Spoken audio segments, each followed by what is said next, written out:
નમસ્કાર મારા વાલા વિદ્યાર્થી મિત્રો, સ્વાગત છે તમારું મેથ્સ એન્ડ ઇંગ્લિશ યુટ્યુબ ચેનલમાં. વિદ્યાર્થી મિત્રો, આજે આપણે ધોરણ 8ની અંદર ગણિત વિષયમાં પ્રકરણ નંબર 1 એટલે કે સમય સંખ્યાઓમાં સ્વાધ્યાય 1.1નું સોલ્યુશન કરવાના છીએ. આ પ્રકરણમાં માત્ર એક જ સ્વાધ્યાય આપેલો છે, જેમાં કુલ 3 પ્રશ્નો આપેલા છે. તો આજના વિડીયો લેક્ચરની અંદર આપણે આ 3 પ્રશ્નોનું સોલ્યુશન જોઈશું. જેમાં પ્રશ્ન નંબર 1 છે, નીચે આપેલ ગુણાકારની ક્રિયામાં કયા ગુણધર્મનો ઉપયોગ થયેલ છે તે જણાવો.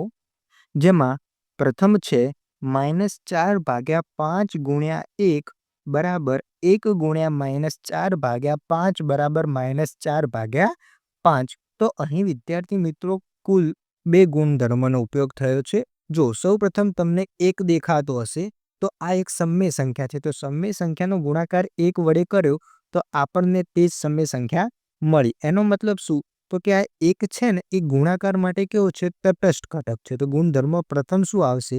તો કે 1 એ ગુણાકારનો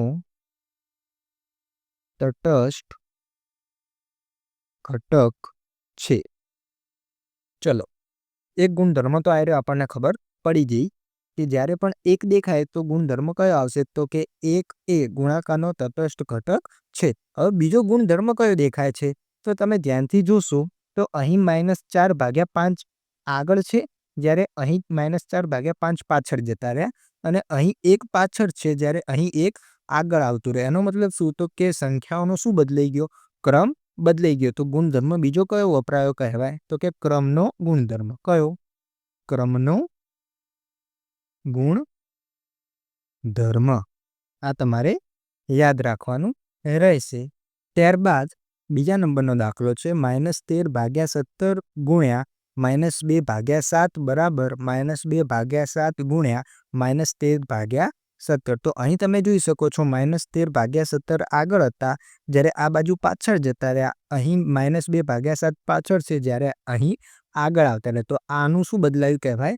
ક્રમ બદલાયો કહેવાય. એટલે આ ગુણધર્મ કયો બનશે? તો કે ક્રમનો ગુણધર્મ. તો લખી દઈશું ક્રમનો ગુણધર્મ. ત્યારબાદ ત્રીજો છે -19/29 ગુણ્યા 29/-19 બરાબર 1. અહીં તમે જોઈ શકો છો -19/29 છે અને અહીં 29/-19 છે. તો આ બે જે સંખ્યાઓ છે ને એ એકબીજાની વ્યસ્ત સંખ્યાઓ છે. કેવી સંખ્યાઓ છે? વ્યસ્ત સંખ્યાઓ. વ્યસ્ત સંખ્યાઓ. તો જ્યારે પણ બે વ્યસ્ત સંખ્યાઓનો ગુણાકાર કરીશું એટલે હંમેશા આપણને શું મળશે? 1. તો આ ગુણધર્મનું નામ શું છે? તો કે વ્યસ્ત સંખ્યાનો ગુણધર્મ. ત્યારબાદ પ્રશ્ન 2 જોઈએ. 1/3 ગુણ્યા કૌંસમાં 6 ગુણ્યા 4/3 ની કૌંસમાં 1/3 ગુણ્યા 6 ગુણ્યા 4/3 રીતે ગણતરી કયા ગુણધર્મના ઉપયોગથી કરી શકાય તે જણાવો. તો આપણને શું આપ્યું છે? તો કંઈક આ પ્રમાણે આપ્યું છે. તો કે 1/3 ગુણ્યા કૌંસની અંદર 6 ગુણ્યા 4/3 બરાબર કૌંસની અંદર 1/3 ગુણ્યા 6 ગુણ્યા 4/3.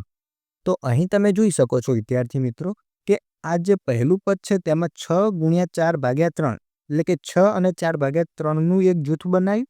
ત્યારે અહીં શું કર્યું? તો કે 1/3 ગુણ્યા 6નું એક જૂથ બનાવ્યું. આ શું કહેવા માંગે છે? તો આ નિયમને કહેવાય A ગુણ્યા B ગુણ્યા C બરાબર A ગુણ્યા B ગુણ્યા C.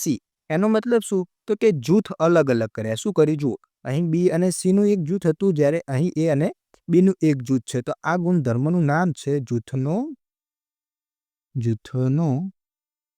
ગુણધર્મ. ત્યારબાદ આગળ આપણે જોઈએ પ્રશ્ન 3. બે સમય સંખ્યાઓનો ગુણાકાર હંમેશા ખાલી જગ્યા જ હોય.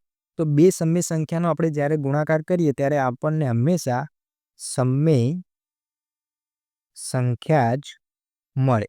એટલે કે આપણે ઉદાહરણથી સમજીએ. ઉદાહરણ, ધારો કે આપણે એક સમય સંખ્યા લઈ લઈએ 1 ભાગાકારમાં 2 અને બીજી સમય સંખ્યા લઈ લઈએ 3 ભાગાકારમાં 5. હવે આ બે વચ્ચે આપણે શું કરવાનું છે? ગુણાકાર. તો ચલો કરીએ ગુણાકાર.